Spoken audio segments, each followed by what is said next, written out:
conversación en clave de sentido común y en clave de aportar dentro del Observatorio de Transformación Digital, Inés Gallego, subdirectora de Innovación y Calidad del Hospital Universitario de Cruces.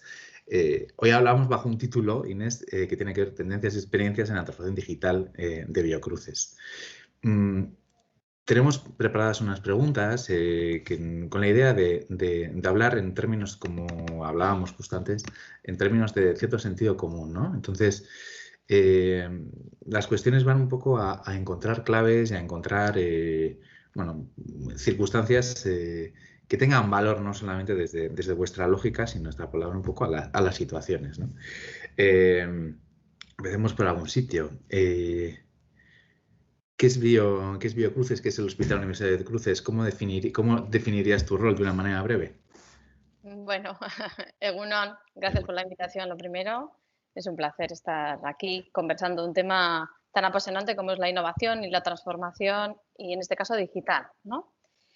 Pues Biocruces Vizcaya es el instituto de investigación que da cobertura a todas las organizaciones sanitarias de Vizcaya, ¿no? a todas las entidades de Vizcaya.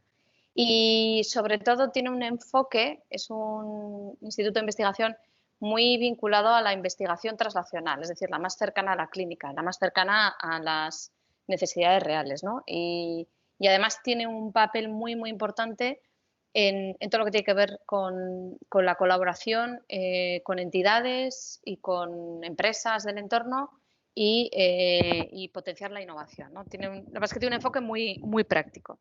Eso en relación al instituto del que bueno, soy referente en la parte de innovación. Y luego mi papel, además, como decía, soy del Hospital Universitario Cruces, soy la subdirectora, bueno, OSI, es decir, primaria y hospitalaria también.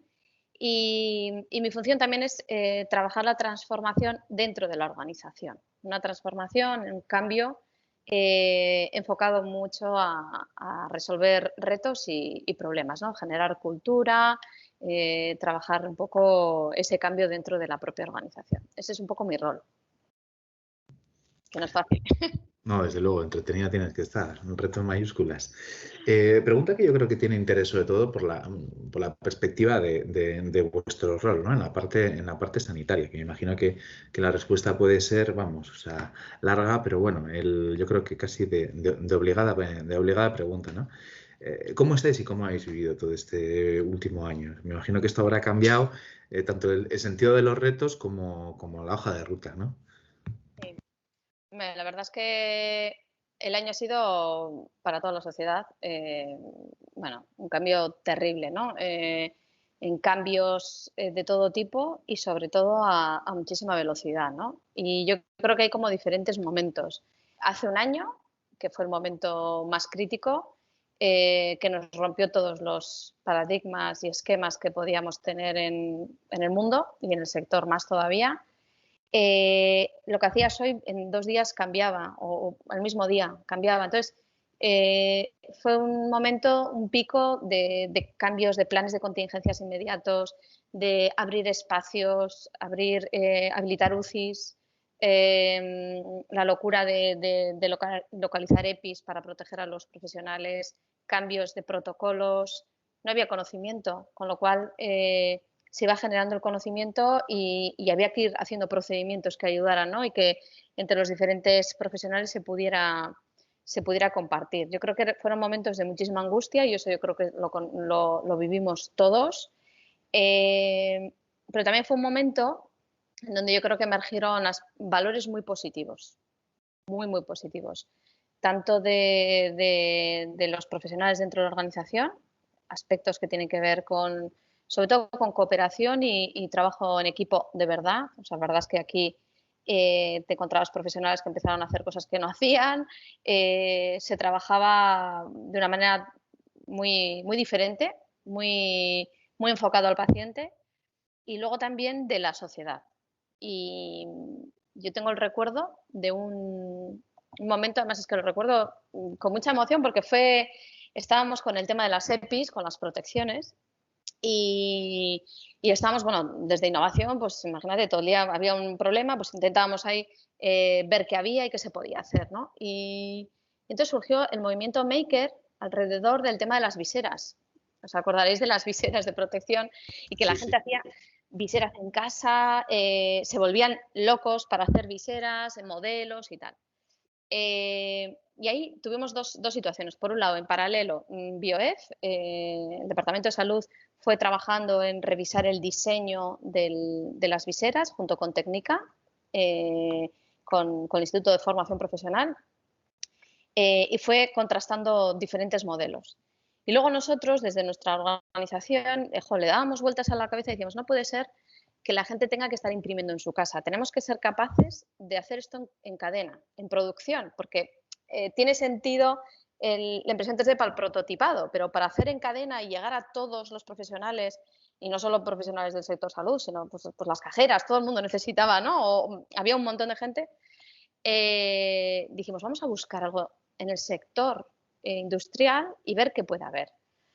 Me acuerdo perfectamente, nosotros teníamos mucha relación con Mayer, que es una empresa de automoción que está en Guernica, y teníamos mucha relación porque ellos habían colaborado con nosotros en un proyecto en oncología pediátrica para un proyecto solidario. Ellos, como cooperativistas, suelen invertir tiempo de sus trabajadores en proyectos sociales, ¿no? Y además lo tienen muy metido en su ADN, el tema de la colaboración social. Y pensé, les voy a preguntar, igual estos se animarían. Pues me acuerdo perfectamente que le escribí un correo un domingo y en cuestión de 20 minutos, así fue, 20 minutos, escribí un correo a mi punto de contacto y le dije que estábamos pensando en esto y que queríamos intentar escalar y que esto fuera en cadena. Y me contestó en 20 minutos con copia a todo su equipo de diseño y en menos de una semana las viseras estaban ya en el hospital. O sea, a mí fue espectacular. Fue espectacular. Es emocionante, ¿eh? Fue espectacular porque además era un ejemplo, de solidaridad por su parte, porque además fue todo totalmente sin ningún tipo de compensación. Ellos lo hacían porque entraba dentro de su esquema. Luego lo utilizaron en todo Euskadi, pero no solo en Euskadi, mandaron a Madrid, a Nueva York. O sea, fue espectacular. Y eso fue un ejemplo de cómo habíamos invertido previamente tiempo en colaborar, en hacer conexiones, en tener relaciones buenas, win to win con otros, y en los momentos en los que hizo falta dijimos, ¿dónde hay capacidad? Pues aquí tenemos capacidad y encima tenemos capacidad y tenemos voluntad, y fue espectacular. La verdad es que fue un ejemplo. Entonces, por eso digo, ¿cómo lo vivimos? Pues en aquel momento fue duro, muy angustioso todo y todo iba a muchísima velocidad, pero en ese horror surgían iniciativas como estas y muchísimas más. O sea, este es un ejemplo, pero bueno, ejemplos de aquí tuvimos, en el hospital hubo que montar una oficina de donación por todas las donaciones que se recibieron de la sociedad, de todo tipo, absolutamente de todo tipo, desde cremas para los profesionales porque tenían luego las caras, de todo, de todo. La gente quería dar y eso fue un punto. Luego ya el punto en el que estamos ahora, pues bueno, es diferente porque evidentemente luego ya has generado conocimiento, has estabilizado estructuras, tienes planes de contingencia que te ayudan a anticiparte, tienes mucha más información que antes. Entonces, la foto es muy diferente, pero también tiene otro elemento y es que es un año con esta forma de trabajar y con este peso, ¿no? Lo comentabas tú al principio, estamos agotados. Estamos agotados todos, la sociedad, los que trabajan aquí, los que trabajan en el otro lado, estamos todos agotados. Y yo creo que eso se nota. Se nota pues porque también te apetece empezar a hacer cosas que no sean solo COVID. Y es difícil porque, bueno, pues que la situación, pues hay cosas que en este momento son un poco más prioritarias y bueno, y tienes que intentar equilibrar, ¿no? Pero sí que, bueno, pues son diferentes momentos y diferentes picos. Pero bueno, destacar sobre todo la primera parte, cómo se vivió. Sí, no, desde luego, desde luego. Tengo una referencia de 2017 en la que, bueno, pues dentro de unos encuentros vinculados al emprendimiento y un poco la reflexión de futuro e innovación en el sector de la salud, digamos, articulabas una reflexión en la cual te menciono considerabas que el Hospital del Futuro, entre otras muchas cosas, tendría menos burocracia. ¿Es esta hipótesis una hipótesis todavía razonable, mantenible? ¿Cómo ha esto? ¿Ha acelerado la pandemia y las olas que venían detrás vinculadas a lo tecnológico y otras lógicas este proceso? ¿O por contra, bueno, pues tienen que emerger otras estructuras nuevamente? A ver, yo creo que sigue vigente el reto, pero yo creo que sí que se ha avanzado. ¿A qué me refiero? Uno de los temas que vimos en la pandemia precisamente era la necesidad de trabajar mucho más ágiles, ¿no? Aquí las metodologías Agile tienen muchísimo más sentido que nunca, ¿no? Y nosotros en nuestra organización teníamos experiencia, habíamos trabajado con Lean, habíamos trabajado con metodologías que te ayudan un poco también a trabajar, pues, bueno, pues intentar reducir la burocracia, lo que no aporta valor, etcétera, ¿no? Eso nos posicionó bien para muchos de los cambios que tuvimos que hacer en la pandemia. De repente tuvimos que cambiar circuitos, organizar, eliminar lo que no aportaba, circuito de limpio, circuito COVID, o sea, había que hacer muchos cambios. Y ese background que nosotros teníamos, porque llevábamos un tiempo trabajando con esas herramientas, nos ayudó, pero evidentemente no es suficiente. Y yo creo además que para eso probablemente todo lo que sea la automatización de procesos, la digitalización, sobre todo en lo que tiene que ver con la analítica de datos, la analítica y la predicción, y no hace falta, yo suelo decir que a veces no hace falta tener un super big data, no hay que, porque no estamos hablando, yo por lo menos no hablo solo de eso, hablo de que podamos coger los datos que tenemos, yo qué sé, pues de estancias, de listas de espera, tal, y en base a los datos hacer predicciones, estimaciones y ajustar, actuar. Es decir, empezar a usar el dato no de manera retrospectiva, sino un poquitín prospectivo, con poquitos algoritmos, sin volvernos muy locos. Y eso aplicado, por ejemplo, al flujo, porque estamos hablando de burocracia, de intentar desburocratizar. Y en eso hay experiencias. Yo conocí una experiencia que me encantó en Sant Jan de Déu, el Hospital Sant Jan de Déu, el pediátrico, el monográfico que hay en Barcelona, y ellos utilizaban la metodología del Hudel y lo que hacían precisamente era eso, hacer una predicción a primera hora de la mañana de cuántas camas iban a tener al mediodía, cuántas camas libres. En reuniones de pie y con esa aportación de datos actuaban inmediatamente y entonces conseguían, primero, la tasa de éxito debía ser espectacular la tasa de acierto debía ser como un 95%, que está muy bien, teniendo en cuenta que no tienes más que datos retrospectivos ahora y con eso estamos hablando de prospección. Y luego, en aquellos momentos en los que tenían que actuar, en el 70% de las actuaciones solucionaban el problema. Entonces, se trata más de intentar utilizar el dato hacia adelante, no solo hacia atrás. Entonces, bueno, pues yo creo que aunque luego le faltarán otros aspectos, ¿no? Porque no solo es el dato, sino sobre todo los modelos organizativos que te ayuden a esa toma de decisiones. Pero tú puedes tener el dato, pero el dato sin más a veces no te genera actuación. Y tiene que haber alrededor un cambio, una nueva forma de trabajar, más ágil, en la que se tomen decisiones en equipo, pero mucho más ágil. Entonces, a la pregunta, el reto sigue vigente, muy vigente porque hay que avanzar en esas pequeñas predicciones y en las grandes también, pero en las pequeñas yo creo que es donde podemos generar esos cambios y nos queda todavía pendiente trabajar con esa metodología de agilidad. Sí, Interesante, desde luego. El hecho del dato prospectivo, no solamente una cuestión de vigilancia, ¿no? Un poco haciendo más foco en la parte de lo digital, que también has hecho mención, el índice FENIM de modelo digital en salud se sitúa en torno al 31%. ¿Qué nos puedes contar al respecto? Pues a mí ese es el dato general, el 31%. Sí. Y dices, ¡buah! Bueno, queda mucho, ¿no? Vale, pero es que si te vas al detalle, aparte de la variabilidad que hay entre comunidades autónomas, que bueno, pues eso es importante y cada comunidad autónoma además también tendrá que ver su situación. Lo que a mí me preocupa es que en algunos, por ejemplo, como en el de analítica de datos, es un 17%. Eso me preocupa y mucho. Si te vas, por ejemplo, al de servicios digitales para pacientes, o sea, lo que tiene que ver con la relación con pacientes, es un 22%.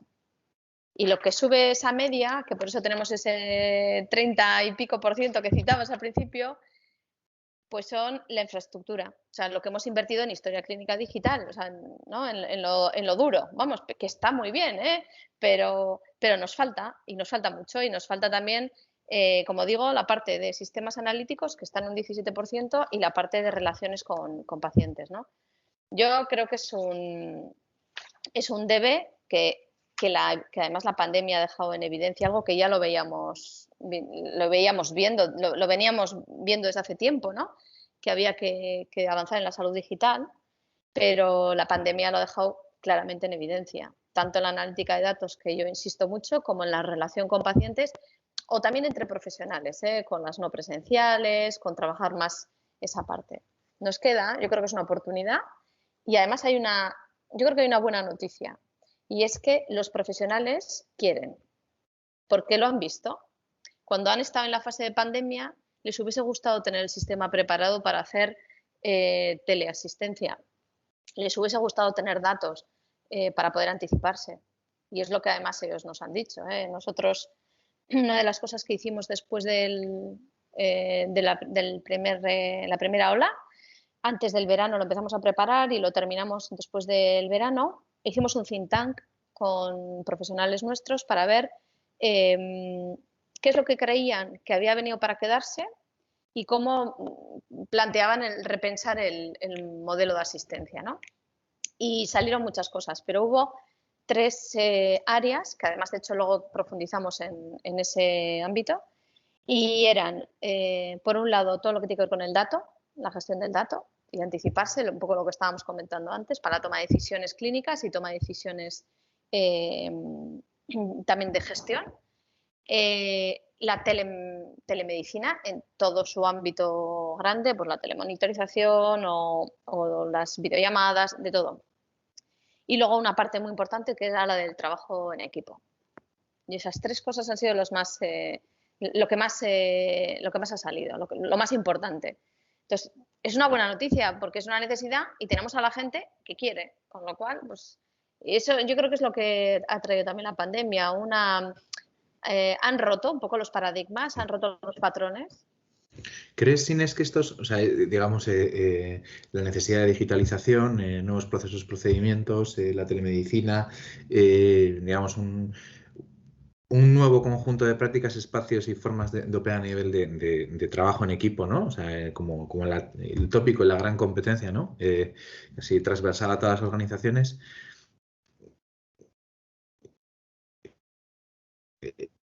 Ingredientes, ¿no? O sea, ¿cuáles consideras que son los retos a los que os enfrentáis en este momento? ¿Enfrentáis o abordáis, ¿no?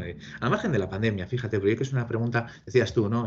Qué interesante sería poder hacer, aparte de abordar, ¿no? Sistemáticamente todos los retos vinculados de la COVID, ¿no? Poder seguir trabajando en las hojas de ruta y en la profundidad de proyectos que podía haber antes, ¿no?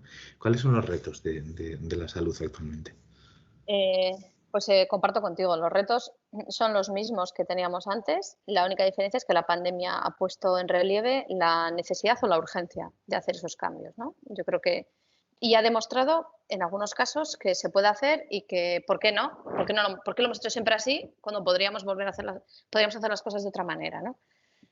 Yo creo que los retos, entre otras cosas, yo creo que es un poco una parte importante es lo que he comentado, el tema del dato. Organizaciones necesitamos avanzar en ser más digitales y más inteligentes en todo su ámbito, en toda su extensión. Creo que también el concepto del valor, de trabajar hacia la medicina basada en el valor, que lo que implica realmente es que trabajemos con datos clínicos estructurados, que nos ayude en la toma de decisiones, que metamos la visión del paciente en las decisiones clínicas y que sean ellos, además, los pacientes los que puedan, de una manera compartida, tomar las decisiones y empoderarles para sus tomas de decisiones. Es decir, que a los pacientes, además de hacerles pruebas, también les preguntemos sobre su calidad de vida y que con esa información se tomen decisiones. Yo creo que ese es uno de los grandes paradigmas que hay que trabajar, y esa es la medicina basada en el valor que viene pisando fuerte porque es una necesidad, ¿no? Es interesante, ¿no? Pero también hablas de la corresponsabilidad también que hay por parte del paciente, entiendo. O sea, y eso también es un reto, desde luego. Antes, yo creo que has hecho mención tanto a Mayer como a los makers, etc., de llegar a un poco ¿no? O sea, ¿qué reacciones ha habido desde el punto de vista de organizaciones, ¿no? O de estructuras informales, ¿no? En la parte tecnológica para abordar los retos actuales? Así que me voy a otra cuestión, ¿no? Durante la pandemia bueno, se ha puesto de relieve el tema de la telemedicina, diagnóstico, casi incluso, bueno, o sea, casi una labor pues, previa de trabajar hábitos, bueno, pues preventivos, ¿no?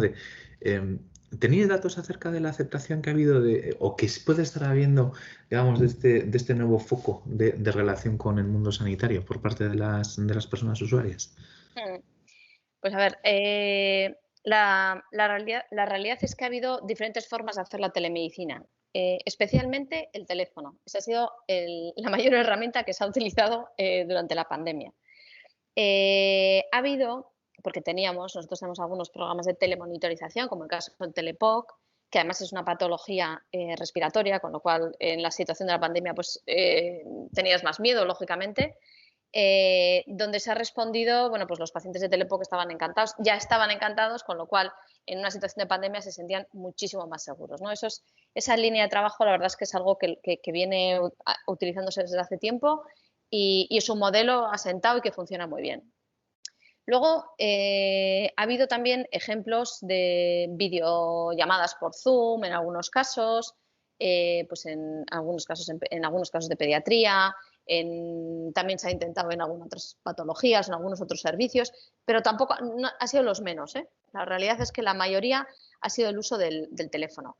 Y ahí sí que hemos evaluado, porque nos interesaba saber un poco qué resultados había respecto al grado de satisfacción en relación a ese modelo de trabajo, ¿no? Entonces, bueno, grado de satisfacción bien, era alto, un 90% nos dice que sí, lo que lo valora positivamente, pero es verdad que cuando luego ya te pones a preguntarles concretamente, por ejemplo, si utilizaban carpeta salud o si la no presencial, ahí ya el tema es diferente. Y la edad es un factor que diferencia. O sea, a pesar de que la brecha digital se está reduciendo, esa parte todavía pues no está preparada. Y yo creo que realmente eso es uno de los problemas que hemos tenido, y es que el sistema no estaba preparado. Es decir, nosotros tenemos carpeta salud y podemos hacer atención asíncrona con el paciente, pero la realidad es que ni todos los profesionales lo conocen, no lo conocen, ni saben cómo hay que utilizarlo, ni está definido cómo y para qué pacientes, en qué circunstancias, ni has tenido tiempo para poder organizarlo, porque claro, es una síncrona, pues tienes que marcarte qué tiempo de respuesta le vas a hacer y qué tipo o sea, no ha habido ese tiempo, con lo cual el diseñar un modelo de telemedicina bien definido en esa época, inviable, o sea, no era posible. Y como ese, otro tipo de ejemplos, ¿no? Lo que sí que ha habido es que a raíz de la pandemia los servicios quieren acelerar este tema. Entonces, en tema de asma grave, estamos queriendo también trabajar quizás la teleasistencia, no pensada para la monitorización, sino para el empoderamiento del paciente que acoja un aprendizaje de su patología de una manera diferida. Luego también se está avanzando en el modelo de videollamadas con pacientes, por ejemplo, pues para que, claro, al final parece una bobada, pero el uso, por ejemplo, del Zoom. Del Zoom, tú envías un correo a un paciente, pero es que los pacientes no todos tienen correo, ni tienes la relación de correos electrónicos en el registro, no lo tienes. Entonces, claro, hablamos de cosas tan sencillas como ¿y cómo cojo yo, cómo cargo el correo si tiene? ¿Cómo se me programa mi agenda si lo estoy enviando? O sea, son cosas que parecen de perogrullo, pero pero claro, es que no está, no No está lo hecho. son, no lo son, No está porque hecho. son operaciones, realmente. Exacto, entonces hay que definirlo todo.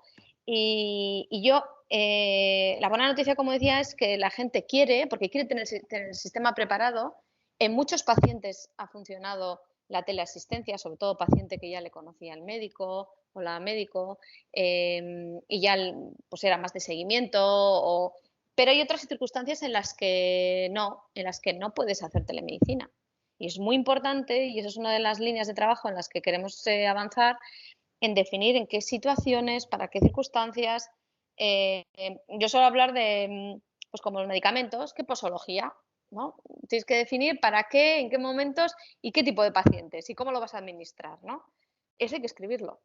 No deja de ser una nueva forma de atender. Entonces, es una oportunidad. Está bien. Y en ese sentido, oportunidad también, pero entiendo que los perfiles profesionales, no hay tanto el hecho de que surjan nuevas profesiones, ¿no? Que también, seguramente, no solamente el ámbito tanto de la parte sanitaria como de la propia gestión asociada, ¿no? Eh, ¿Cómo está cambiando los perfiles profesionales? ¿Cómo ha influido todo esto? ¿Hacia qué vamos? ¿Hacia qué vais? Pues a ver, mucho de lo que he contado, estamos hablando, efectivamente, hay perfiles que no tenemos en el sistema, en Osakidetza hoy en día hay perfiles que no están.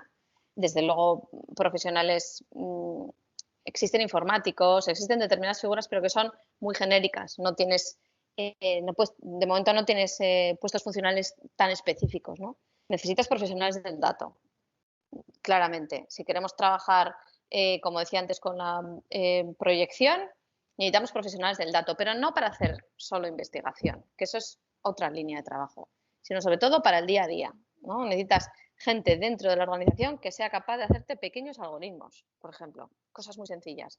Y eso hoy en día, pues puedes tener un mirlo blanco dentro de tu organización porque la has contratado y además es tal, pero no porque esté definido en la relación de puestos funcionales de esa manera, por ejemplo. Necesitas también gente que tenga visión de, y ya no sé si es un profesional concreto o es una competencia que puedes adquirir, ¿no? Que es el tema de visión de diseño y visión de usabilidad. Me parece muy importante el pensamiento de diseño y pensamiento de cómo el paciente va a usar una herramienta o el profesional va a usar una herramienta nueva. Interesante este ingrediente, ¿eh? Muy interesante. A mí me parece que eso es importante. Gente con capacidades o con competencias en metodologías ágiles, de las que antes se comentaba, ¿no? Que vengan con esa capacidad de trabajar con metodologías ágiles. Y luego, para todo lo que estamos hablando de gestión del cambio y tal, a mí me parece fundamental la mirada de las ciencias sociales. Antropólogos, sociólogos, psicólogos organizacionales, visiones de gente que ayude a hacer ese cambio, a gestionar ese cambio y también a ponerse en la piel a trabajar con esa mirada del paciente, ¿no? Vamos a meter mucha tecnología, vamos a intentar meter mucha tecnología y esa Es, es- tecnología tiene que ser humana. es muy interesante, Inés, ¿eh? Y permíteme acompañarte también en la respuesta, porque sí es algo que pocas veces escucho, ¿no? La dimensión de las ciencias sociales en el impacto que puede haber en los procesos de innovación, ¿no? Como ahora, bueno, pues a veces vemos en los contrastes que hacemos de los procesos, de los productos y de los servicios, pues un poco las metodologías que parecen más contemporáneas, ¿no? Vinculadas al pensamiento de diseño, design thinking, etc. Pero realmente, digamos, los experimentos de la antropología social ya estaban, ¿no? Y son muy enriquecedores esa visión, ¿no? Sí, desde luego, Exacto. desde luego. No sé si es porque yo soy socióloga y tengo esa visión. Desde Y, luego, no he podido evitar la imparcialidad la parcialidad, perdón, en la escucha. pero seguramente tenga algo que ver, pero es verdad que te das cuenta, le das una mirada y que la empujas sin darte cuenta probablemente, pero me parece fundamental incorporar esa mirada y más si vamos a incorporar, como digo, tecnología. O sea, esos Claramente, conceptos hay que meterlos. claramente, desde luego. ¿En qué crees que debe de innovar el hospital del futuro? Así en términos grandes, ¿no? No sé si una carta a los reyes o un poco una visión un poco aspiracional.